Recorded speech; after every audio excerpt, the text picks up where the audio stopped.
Magandang araw mga bata! Ngayon, bago natin simulan ng ating aralin, tumayo muna ang lahat at tayo manalangin. Sige nga, Jessica, pangunahan mo ang panalangin. Sa ngalan ng Ama, ng Anak, Diyos, Espiritu Santo. Amen. Ama naming sumasalangit ka, sambahin ng ngalan mo, pasamin ang kaharian mo, sundin ang loob mo dito sa lupa tulad ng sa langit.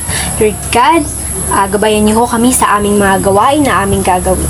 Sa ngalan po ng inyong anak na si Jesus, Amen! Ngayon, bago kayo umupo, ayusin muna ang inyong upuan sa tamang pagkakalinya at pulutin na ang mga kalat sa inyong paligid at ipunta ito sa basurahan.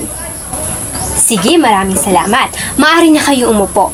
Ngayon, bago natin simulan ng ating klase, ay may mga alintuntunin akong dapat ninyong sundin. Una ay huwag maingay kapag may nagsasalita dito sa harap at tatayo lamang kayo at magsasalita kapag kayo ay aking tinatawag. At kapag kayo naman ay lalabas at iihi, ay itaas lamang ang inyong kamay sa kung ano man ang inyong gustong sabihin at gustong iparating sa akin. Naiintindihan ba mga bata? Mabuti kung ganun. Ngayon, may lumiban ba sa klase? Mabuti naman kung ganon. Nasisiyahan ako at lahat kayo ay kompleto sa ating klase ngayon. Ngayon, makinig na ng maayos at sisimulan na natin.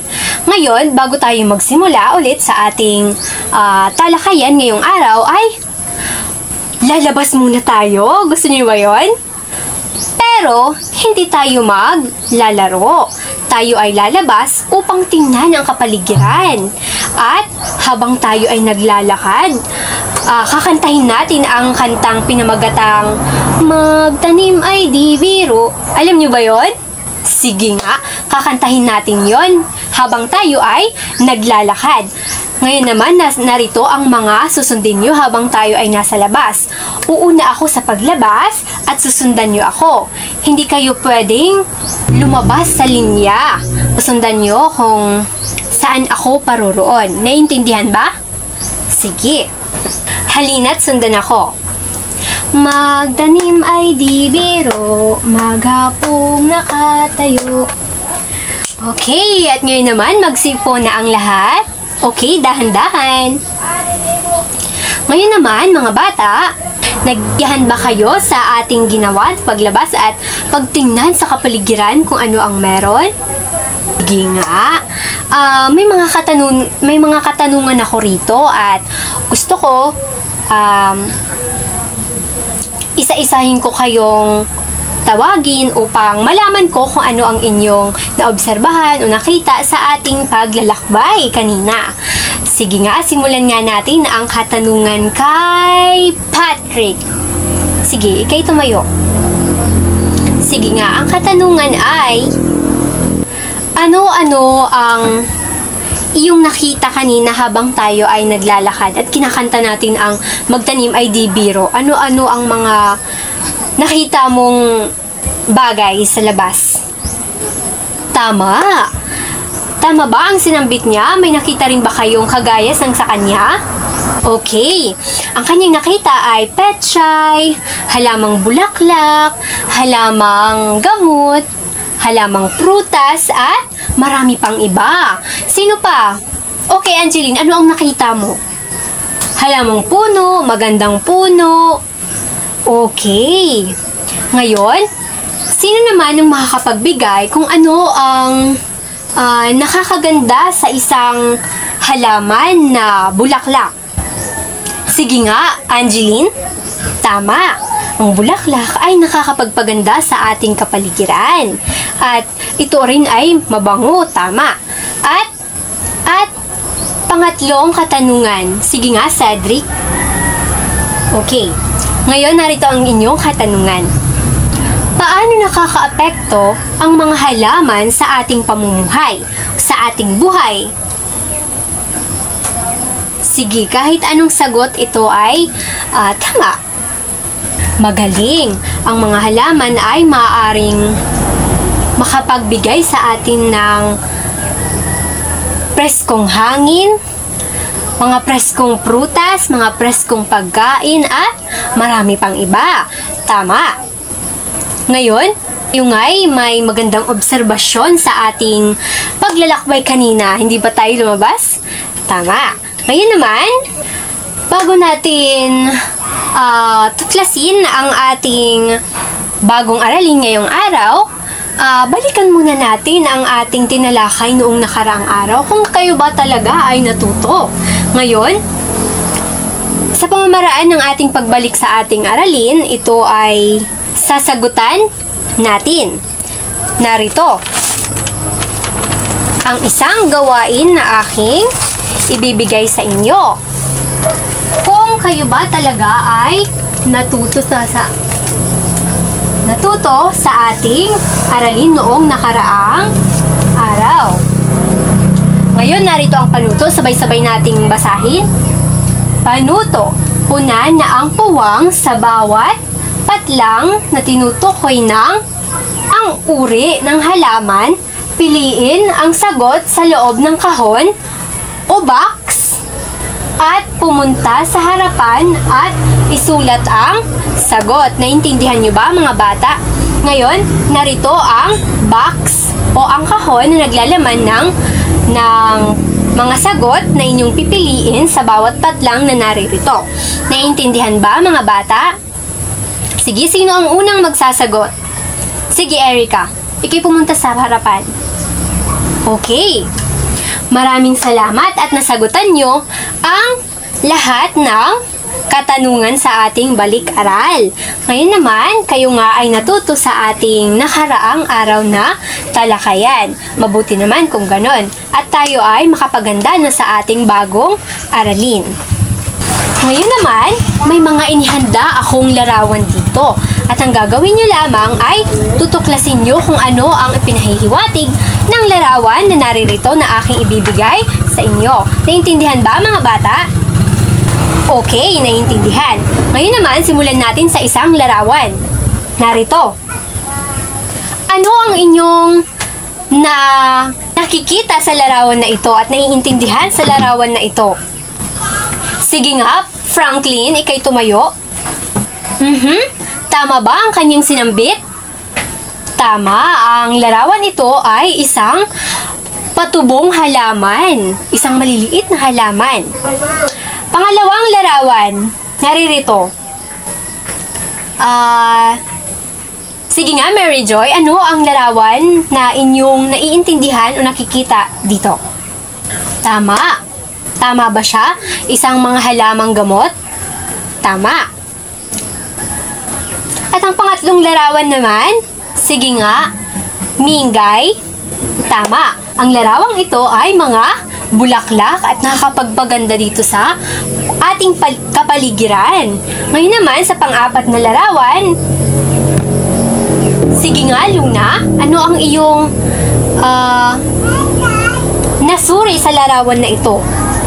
Isang halamang gulay at ito ay masustansya sa ating katawan at nakakapagbigay ng nutrisyon sa ating katawan. Tama. Ngayon naman, sa pang-lima na larawan, sige nga, Joy, ano ang iyong nasusuri sa pang-limang larawan na ito? Tama. Mga hayop at may gulay at ito ay nakakapagbigay rin sa kanila ng nutrisyon sa kanilang katawan at lalo na sa atin. Dahil ito ay may natural na tamis. Tama. Ngayon naman, pumunta naman tayo sa pang-anim na larawan. Narito. Sige nga. Lini, ano ang iyong nasuri dito sa larawan? Ama, ang kanyang nasuri ay mga kahoy at mga puno na wala ng dahon at ito ay tuluyang pagkasira na sa ating kalikasan. Tama. Lahat ng inyong sagot base sa mga larawan na aking ipinasuri sa inyo. Magaling, mga bata. Ngayon, alam niyo na ba ang kahalagahan ng mga halaman? Ngayon, nais niyo pa bang malaman ang mga kahalagahan sa pagtatanim at pagpapahalaga ng halaman? Sige, nais niyo. Tuturuan ko kayo kung paano magpapahalaga sa halaman at sa pagtatanim. Kung gayon, ngayong hapon ay pag-aaralan natin ang patungkol sa kahalagahan at kabutihang dulot ng paghahalaman. Ito ang ating paksa ngayong araw. Naintindihan ba mga bata? Sige, ngayon simulan natin ang ating talakayan sa kahalagahan at kabutihang dulot ng paghahalaman sa o para sa tao. Para sa ating mga tao, mabuting dulot ito at mabuting libangan sa atin, lalo na't sa mga taong nananatili lamang sa bahay, ito ay mabuting libangan sa kanila ang pagtatanim ng halaman o iba pa. At panlunas ng sakit. So, bago pa man umusbong ang makabagong teknolohiya ngayon na inyong nakikita kapag pumupunta kayo sa ospital, ang mga halaman ang nagsilbi munang gamot sa atin noong unang panahon at ginagamit din ng ating mga ninuno noong unang panahon dahil ito'y wala pang medisina. At ang medisina noon ay ang mga halaman. At benepisyo rin ito para sa ating mga tao. Ang halaman ay napagkakakitaan dahil sa magaganda nitong naidudulot sa atin. At maganda ring disenyo sa ating pamamahay, lalo na sa ating mga nanay dahil ito'y mahilig sa kanila. So, pwede rin natin itong ibenta ng ating mapagkakitaan. Naintindihan ba mga bata? Sige. Sunod naman ay mabuting dulot din ito sa ating mga tao dahil ang mga halaman ay nakakapagbigay ng hangin sa atin. Nagiging kapalitan nito ng tao ang carbon dioxide na ating binibigay sa halaman at ang binibigay naman ng halaman ay ang oxygen. Naiintindihan ba mga bata? Tama. Ngayon naman, tumungo naman tayo sa kahalagahan at kabutihang dulot para sa mga hayop. Ang halaman ay mabuting dulot din sa mga hayop ang nakapagbigay ang halaman ng sariwang hangin. Ang carbon dioxide na binibigay ng hayop ay nagiging kapalitan ng oxygen ng halaman. Naiintindihan ba mga bata? Sige. At patungo naman tayo sa kabutihan at kahalagahan at kabutihang dulot ng paghahalaman para sa kalikasan. Ito ay nakakapagpigil ng baha at pagguho ng lupa. Kumakapit ang ugat ng halaman sa lupang taniman, kaya nakakaiwas sa landslide. At naiiwasan ang polusyon. Isa itong paraan upang maiwasan ang polusyon ay ang pag-alaga ng halaman. Nakakatulong ito mula sa maruruming hangin na binubuga ng mga sasakyan at mga pabrika. Naiintindihan ba mga bata? Mabuti kung ganun. At ito rin ay nagbibigay ng lilim at sariwang hangin.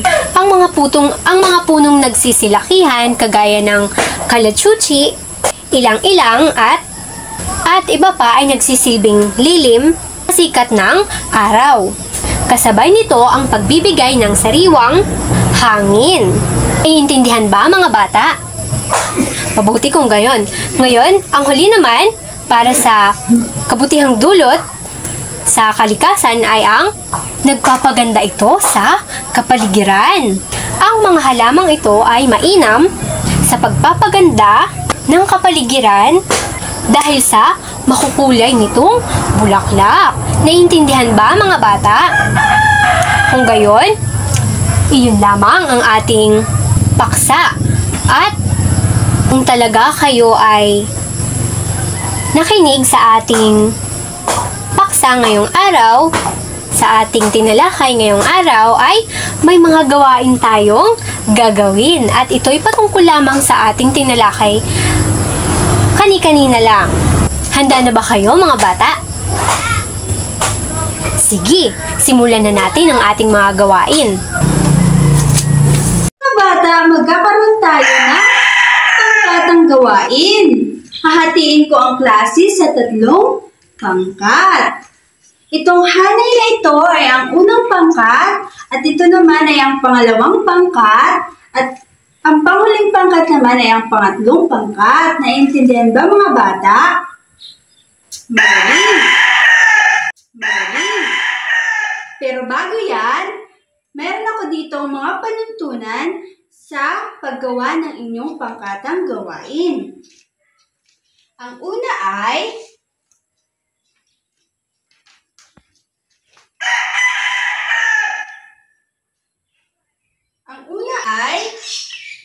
tahimik sa paggawa. Dapat ay tahimik sa paggawa ng inyong gawain. Ang ikalawa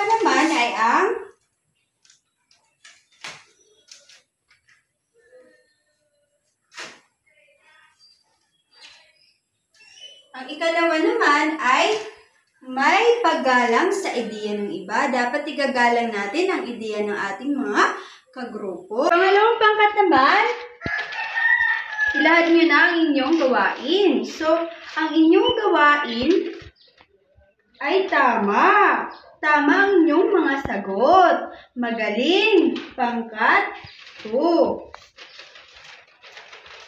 Bigyan natin sila ng wow clap. Alam nyo ba yun mga bata? Hindi pa? Sige, sundan nyo ko. 1, 2, 3. 1, 2, 3. Wow! At sa pangatlong pangkat naman, At sa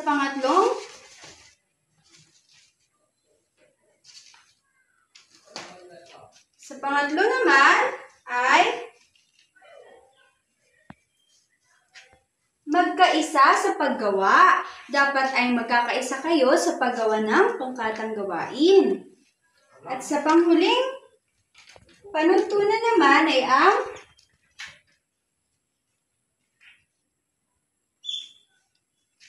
dapat ay magtulungan ang isa't isa. Dapat nagtutulungan ang bawat membro ng pangkat. Naiintindihan niyo ba mga bata? Magaling! Ngayon naman mga bata, ang inyong gagawin, sa unang pangkat, ang inyong gagawin ay, sa pangatlong pangkat naman, ang inyong gagawin ay gumawa ng isang tula na tumutukoy sa mga kahalagahan sa tao, hayop, at kalikasan ang paghahalamanan. Naiintindihan niyo ba? Pangatlong pangkat? Magaling!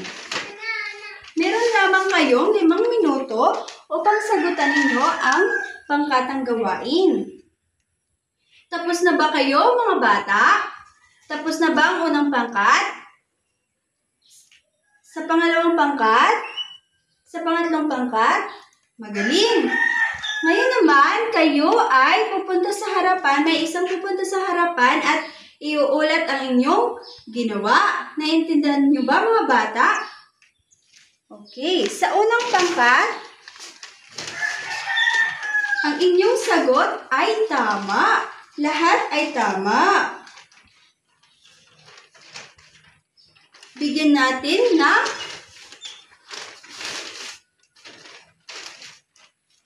magaling clap ang unang pangkat. 1, 2, 3. 1, 2, 3. 1, 2, 3. Magaling, magaling, magaling. Ilahad niyo na ang inyong gawain. Ito ang kanilang ginawa. So, gumawa sila ng tula. Magaling mga bata dahil ang inyong tula ay tumutukoy sa kahalagahan ng paghahalamanan sa tao, hayop, at kalikasan. Magaling! Magaling kayong gumawa ng tula. Bigyan natin sila ng masigabong palakpakan. Magaling kayong lahat.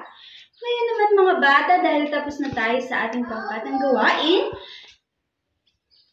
gusto kong ulitin, ano ba ang ating napag-aralan Ano nga ulit ang ating napag-aralan ngayong araw? Sige nga, Dave. Magaling ang ating napag-aralan ngayong araw ay mga kahalagahan at ang mga kabutihang dulot ng paghahalamanan. Ano naman ang mga kabutihang dulot ng paghahalamanan sa tao? Sige nga, Veronica. Magaling! Ang sagot ni Veronica ay, ito daw ay napagkakakitaan ng tao at saka nagbibigay sa kanila ng pagkain at sariwang hangin. Magaling, Veronica! Sino pa makapagbibigay? Sige nga, Floriza. Magaling! Ang sagot ni Floriza ay pwede daw na ito ay panlunas ng iba't ibang sakit. Magaling! Ano naman ang mga mabubuting dulot ng paghahalamanan sa hayop? Sige nga, Jillian. Magaling! Ang kanyang sagot ay, dapat daw, ang paghahalamanan daw ay nakapagbibigay sa hayop ng tubig, pagkain at sariwang hangin. Magaling, Jillian! Ano naman ang kabutihang dulot nito sa kalikasan? Sige nga, Avilyn. Magaling, Avilyn! Ang iyong sagot ay, dapat daw na tayo ay naghahalamanan dahil nakakatulong ito sa kalikasan. Dahil ito ay hindi nagkakadulot ng pagbaha. Naiiwasan natin ang baha at pagbuho ng lupa. Magaling! Ang inyong mga sagot ay tama. Ngayon naman mga bata, bilang isang mag-aaral, paano mo maipapakita ang iyong pagpapalaga sa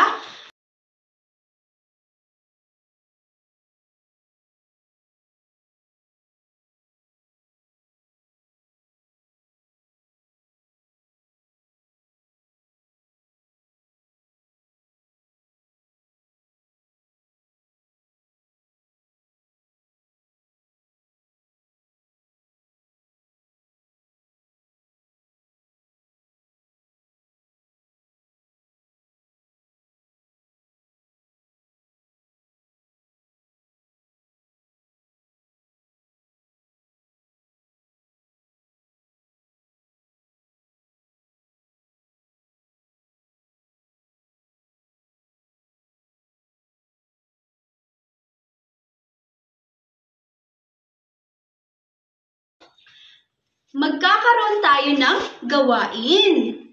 Meron ako dito hugis puso at hugis bituin, mga bata. Ang gagawin niyo sa gawain ito ay, kung ito ay nagpapakita ng pagpapahalaga at may kabutihang dulot sa tao, hayop at kalikasan, ang paghahalamanan ay itataas niyo lamang ang hugis puso. At kung hindi naman, ay itataas niyo ang bituin. Naiintindihan niyo ba, mga bata? Magaling! Ito ang inyo.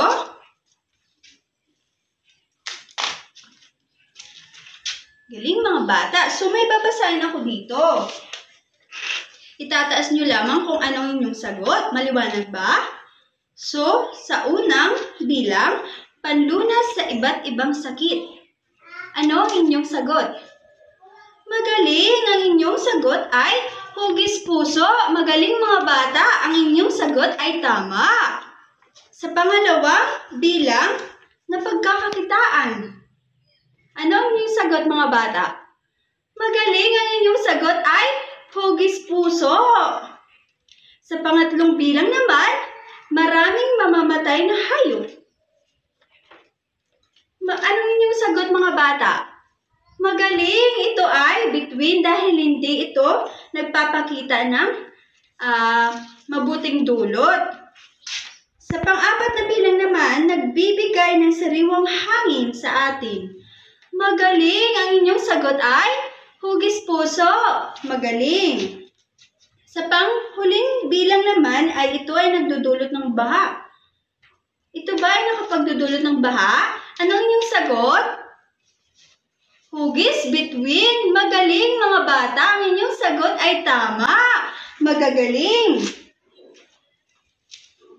Gagaling ang inyong sagot ay tama. Ngayon naman mga bata, magkakaroon ulit tayo ng gawain. Meron ako dito. Pasasagutan sa inyo. Ngayon naman, kumuha kayo ng ika-4 na bahagi ng papel upang sagutan ang inyong pagsusulit. Naiintindihan ba mga bata? Kumuha na kayo.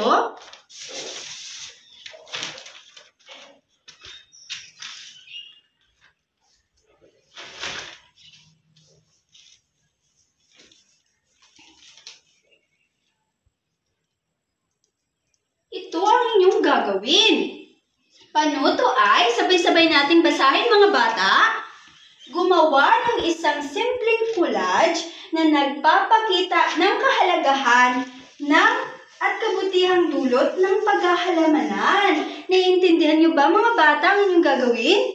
Magaling at nakakasunod kayo ng panuto. Sige, simulan niyo na ang inyong pagsusulit. Huwag kayong maingay at mayroon lamang kayong 5 minuto para sagutan ito. Naiintindihan niyo ba mga bata? Sige, simulan niyo na. Tapos na ba kayo mga bata? Ipasa ang inyong mga papel sa harapan. At ipunta sa akin ang mga papel. Magaling mga bata. Ngayon naman mga bata, umupo ng tuwid at pulutin ang basura sa inyong sa ilalim ng inyong mga upuan. At ngayon naman mga bata, kunin nyo ang inyong mga kwaderno at isulat ang inyong takdang aralin. Isulat ang inyong takdang aralin mga bata.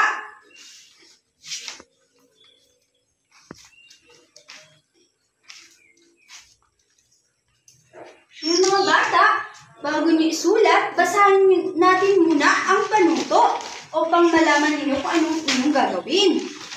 Magtala ng iba pang kahalagahan at kabutihang dulot ng paghahalamanan sa tao, hayop at kalikasan. Naiintindihan nyo ba ang inyong takdang aralin? Iyo itong ipapasa bukas. Naiintindihan ba mga bata? Magaling. Tapos na ba kayo maisulat ang ating takdang aralin? Magaling! Itago nyo na ang inyong mga kwaderno. At ngayon naman mga bata, kayo ay magsitayo. Paalam na mga bata!